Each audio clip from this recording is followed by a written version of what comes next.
I would like to invite Mike up to speak. I'll stop sharing my screen. All right. All right, can you guys see that okay? Yep, looks great. All right, well, thank you for having me. My name is Mike Ambinder. I'm an experimental psychologist at Valve. If you're familiar with Valve, we make video games, publish video games online through a platform called Steam, and make hardware. I guess VR devices. I guess most notably. And so for the last couple of years, we've been interested in brain-computer interfaces, and I'll define what I mean by that in a little bit. Just kind of curious about how gameplay might change in the future. Right now, we have, I guess, consoles and PCs have been around for a while. With kind of, somewhat incremental advances over the years. VR more recently, perhaps AR. There are these new ways, obviously mobile gaming, new ways of playing that seem interesting, and we're curious about. In particular, what might be possible with brain-computer interfaces, and how that might lead to what we hope are qualitatively different kinds of gameplay experiences in the future. I have a lot to get through, so I'll probably cover it a little bit too quickly. So apologies in advance. But I'll leave my email up at the end if anybody has further questions and kind of wants to chat about stuff. I guess really the motivating question for us is how are you going to interact with technology in 10 years? What is the future of computing going to be? I gave some examples about VR, AR. It's something like out of Minority Report. Who knows? And so for us, it's predicting the future is hard, obviously. But to the extent that if we sat down and thought about it, we're like, okay, what are the technologies that seem appealing? Well, BCI or brain computer interfaces, I guess, kind of check all the boxes that we would have. And so in this talk, really quickly, I'll talk a little bit about what BCIs are, and then talk about, I guess, two of the three main reasons we're interested. So talk about how we can change our playtesting practices to make better games. Talk about, I guess, what is most interesting to us at the moment, which is designing gameplay that adapts in real time to what a player is going through or experiencing. And I'll skip a discussion of kind of, a true BCI. We're actually replacing the interface with something that is directly kind of interpreting, a neurological signal and conveying that to an interface. But that is kind of the long run. For most of these technologies, at least, in something that we all hope will become true. We will see. So my definition of a BCI is the following. I'm sure a bunch of people on this talk will have different or better ones, but just so we're all on the same page, what I'm talking about is a communication pathway that translates neuronal and neurological signals into actionable input. So we need to make sense of it for some external system, usually a piece of technology. And in my case, we're talking about games. And again, like the motivating question, just to kind of hammer this home, is what changes about gameplay when we incorporate information about a player's internal state. But this is why we're asking this question. I think this talk is going to focus on information we're acquiring from the brain, but obviously there are other modalities that can give us information. But there's a lot of fertile ground to be covered, I guess, up here, and so we are focusing there, but not restricting ourselves to that. So an analogy I like to use, I guess, when talking about this research is the following. So if you think about a conversation is composed of both, verbal and nonverbal cues, right? So the verbal, what I'm saying, the nonverbal, my tone of voice, my posture, how I'm standing, prior context I might have with the person I'm speaking with, and the sum total of all of that leads to a full conversation. And so the analogy I want to draw is that, okay, right now we have games today, and we have traditional inputs, so a mouse and a keyboard, a gamepad, a Wiimote, a VR controller, what have you, but potentially something is missing. And so, the thinking here is that if you add in physiological data, some measurement of internal state, then you might be able to create new kinds of games, qualitatively different kinds of experiences. And so the thinking is, just as the conversation is composed of verbal and nonverbal cues, why aren't games composed of both traditional inputs, so estimations of cognitive intention. I want to move to the left. I move the joystick to the left. I want to jump. I want to fire. I want to reload my weapon. All this we get through traditional inputs, but we don't get insight into what a player is feeling or how a player is feeling about how these things are going on. Are they happy? Are they sad? Are they challenged? Are they frustrated? Are they bored? Are they learning a thing? Are they forgetting a thing? Are they entering a flow state? Are they leaving a flow state?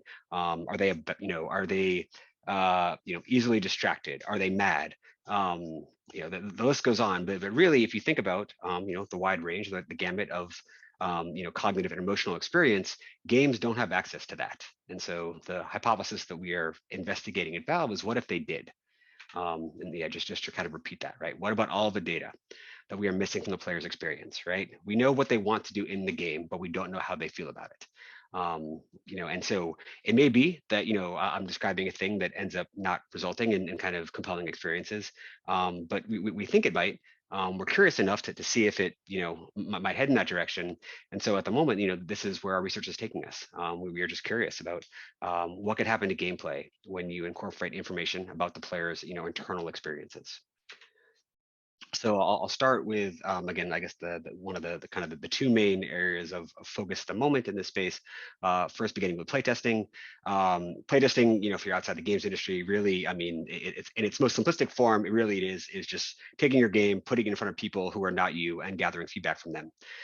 This is to the extent that you like the games that Valve makes.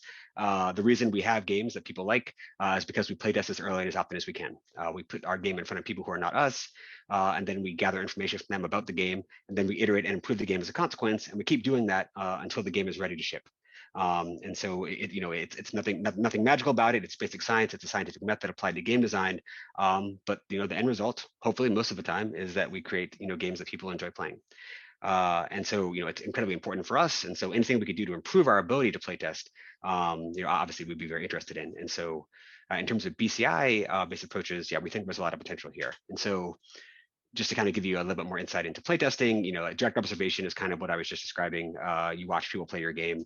You can get data from, questions and answers. After the fact, you can give them surveys. You can measure what behaviors in game and record them in databases. Obviously, you have traditional usability approaches as well. All these are great ways to gather data, but there are downsides, right? I'm a psychologist. I'm happy to tell you about all the ways in which people will rationalize their responses, invent them, lie to you, forget, and whatnot. We can also only measure what we can record, right? There are certain insights or certain pieces of data or information that we just don't have the ability to, we don't have direct access to. It's hard to know why people do some things sometimes in gameplay. We also lack moment-to-moment insight. If I have you play a game for an hour and then I ask you afterwards how you felt about it, you might tell me the high points and the low points, but moment to moment we're missing. It's also, it's somewhat difficult to do this at scale, right? We can bring in, maybe hundreds or thousands of people over the course of a game's development, and that's great. But what if we could get playtesting data from millions of people? How would our ability to kind of ascertain more subtle problems, improve if we could bring in many more people?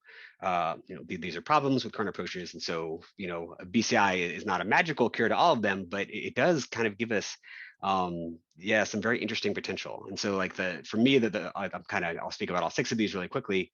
But let's think about I guess the first 2, the things that I'm most keen on are the getting moment-to-moment insight and getting more objective data. And so if we're recording information about your neurological state, let's just say positive and negative feeling. That's all we care about. So if we could detect that reliably, and we could do it essentially second by second. We could understand, just over the course of an hour-long gameplay session, maybe hundreds of different events and their impact on your feeling, right? Which is way better than asking you at the end and saying, hey, can you talk to us about, the 3 high points you had and the 3 low points you had. We will immediately become much smarter game designers if we're getting insight moment to moment and how a player is reacting to what they're going through. And the data is more objective, right? If we're objective recording, happiness, right, or sadness, or positive affect, and if we can validate that, right, and these are I'm saying these words as if it's easy. It's not. It's very hard. If we could do that, the data is more objective than what somebody is telling you, right? Was that gameplay challenging to you, right? You ask that question of a playtester, they have many reasons to lie to you and say, oh, it wasn't, whatever. But we would know for certain. And so if we had better data, more objective data, then we can make smarter decisions. I could spend hours talking about this, so I'm kind of constrained here, so I'll move on. But just know that getting moment-to-moment more objective data is incredibly appealing to us, and it does seem possible with BCI-based approaches that we could do this.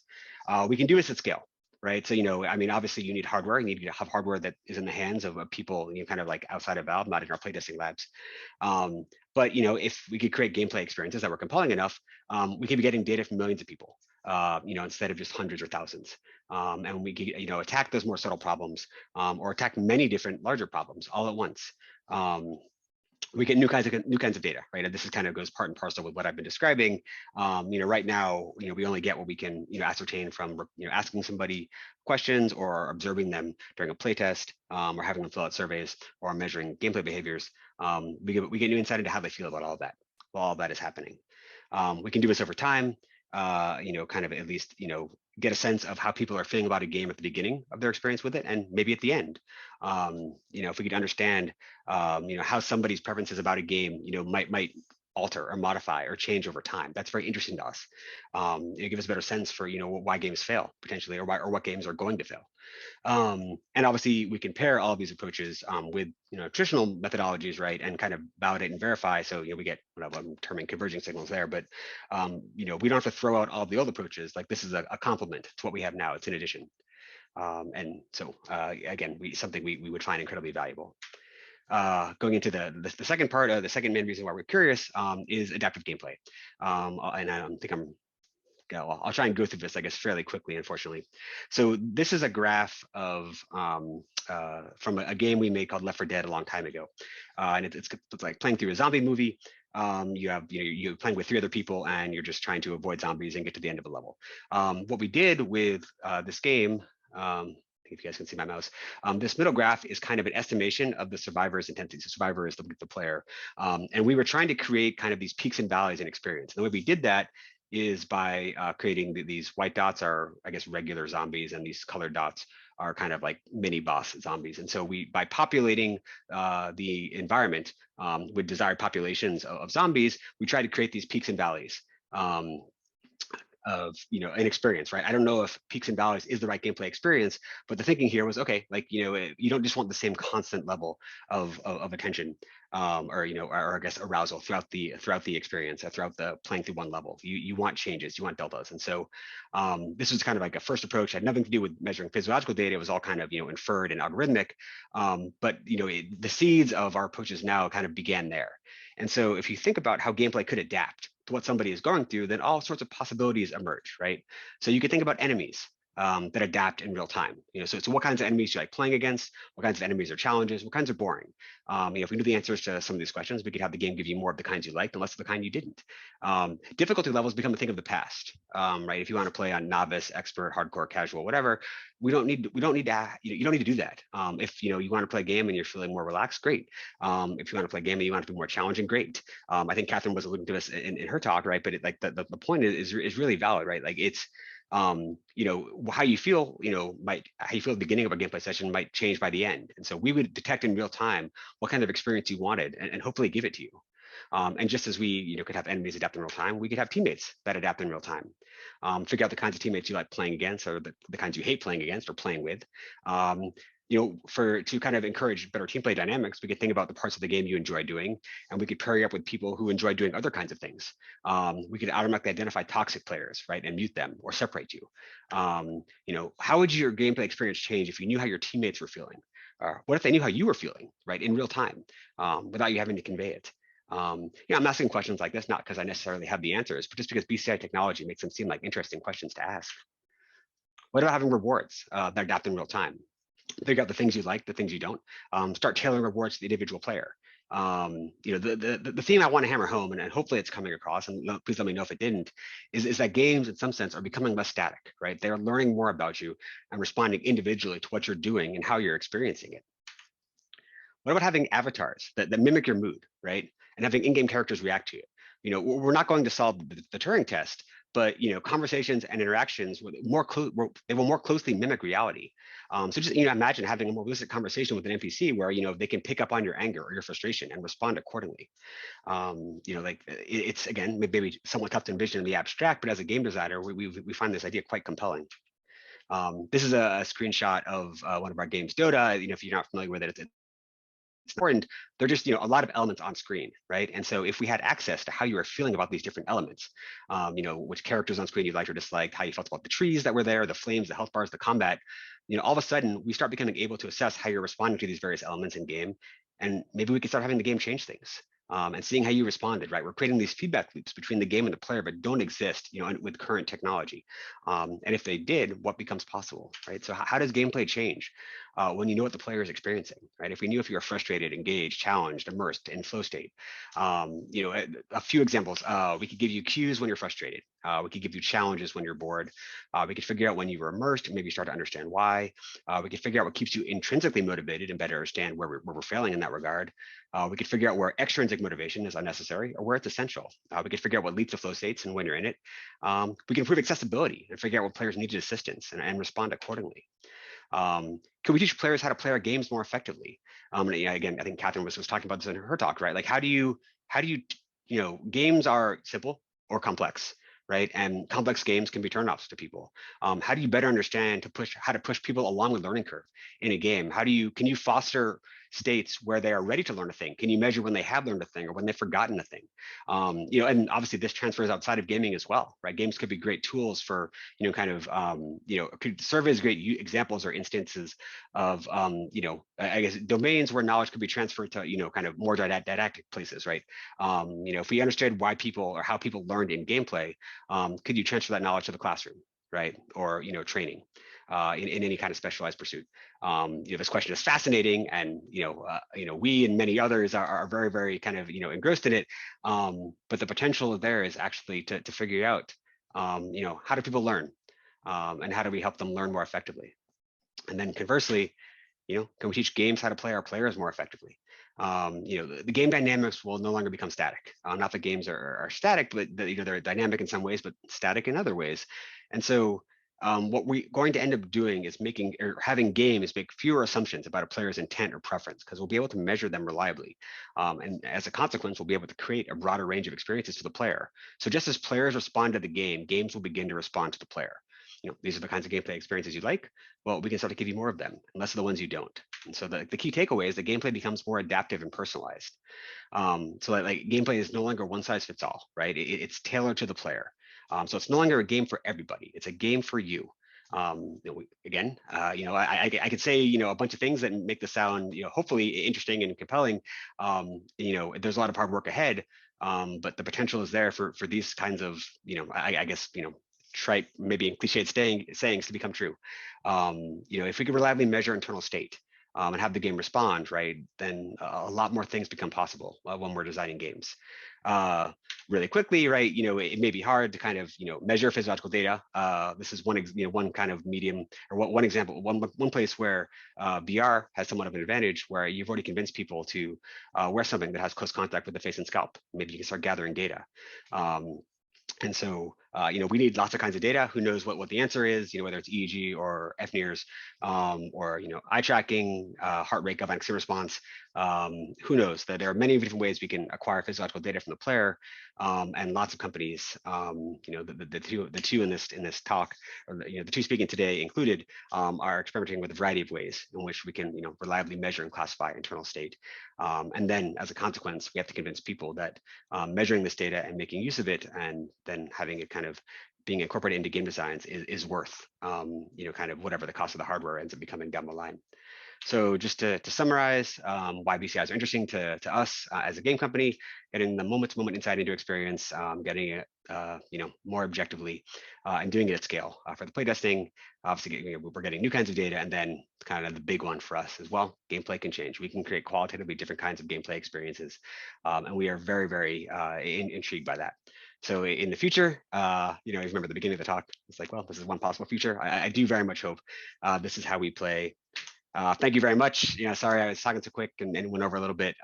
This is my email. Please don't hesitate to reach out. There are many, many, many hard problems in this space to be solved, and the more talented and smart people working on them, the quicker we will all benefit. Because there's a lot of potential here, and it'd be great to see it realized. So please reach out if you have questions. I can stick around for I think a few minutes, but then I have I guess dinner to go to. But thank you very much for the opportunity to speak, and yeah, that's it.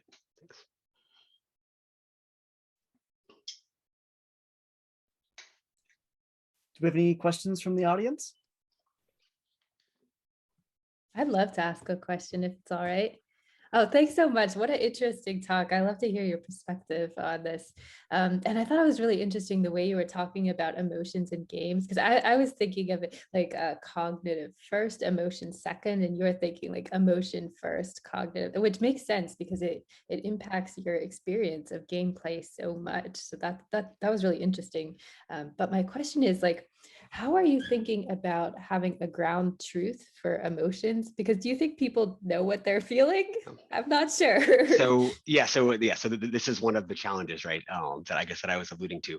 So I think what we would do, right, is kind of baseline outside of games, right? So to the extent that we have reliable estimations of positive affect, or I mean, let's say frustration, right? In psychology and neuroscience, right? We would benchmark outside of gaming, and then we would look for analogous signatures inside of a gameplay experience, right? And so if, oh hey, like this EEG pattern, right? Is in. I mean, obviously, we can. If you're familiar with EEG, or research, like measuring kind of relaxation with alpha waves, for example, is kind of one that's pretty well established. And so, if we, let's you can stick with that one. So, if we had patterns of relaxation, outside of gameplay, and then you kind of notice similar patterns of gameplay, and then try to be smart about ascertaining whether or not somebody was truly relaxed through changes in heart rate, and I presumably Q&As, although obviously not ideal, and kind of other approaches. And the hope is that we could start building up whether or not it's ground truth or close to ground truth estimations of what's going on. That is, I guess, our hope. Another way we might be thinking about it is, I don't know if we necessarily need to label emotions. Labels are useful for when I'm talking, when we're talking. For the kinds of systems we'd want to design, it may not be that we need to label them. What we need to look for are repetitive patterns, right? And so if we see every time somebody dies in a game, we see a certain neurological response, okay, whatever that is, right? Then we can start having the game responding to that and adapting to that, and seeing if that response changes in various ways that are then manifested in certain behaviors, whatnot. And so so we have to benchmark kind of outside of gaming and hope that it carries over, and or we have to look really for kind of replicable and classifiable patterns in the signals that we're detecting and acquiring and measuring, and then using those as inputs to gameplay, and then seeing how things kind of go from there. So kind of building up just from taking a bottom up approach, as opposed to like saying, hey, this is frustration. No, what this is a thing we observed 5 times in in situations that we think are frustrating, but we're not sure. Yeah, that's awesome. Thank you. Sure.